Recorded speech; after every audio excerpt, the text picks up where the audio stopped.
Okay, little blending video here. Got two hammers. Got the hammer that I normally use typically for blending. Then we've got Drew's hammer here. I put a Dent craft tip that I polished myself on it, as you can see there, and that's the tip that is fixed on his hammer. That's what we're going to use today, and I'll show you why we'll use it and not my hammer. Whenever you put my hammer down, especially when we're showing this on a video here, the reflection of the hammer in the panel is really big, and it's going to take up, it's going to be a lot harder to see what I'm doing on this Dent.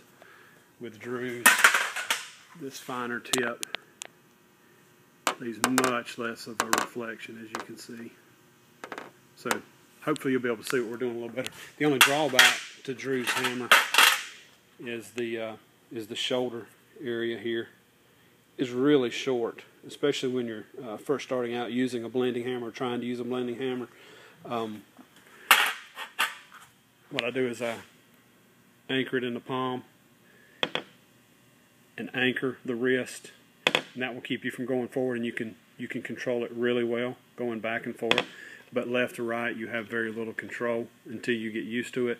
And what I will do is I will take my left finger, index finger, and put it on the side here and use it as a guide. Put your left hand down and use that finger as a guide, left and right, to get you used to using the blending hammer.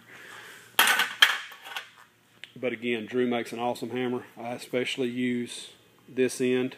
I don't use the blending end a whole lot.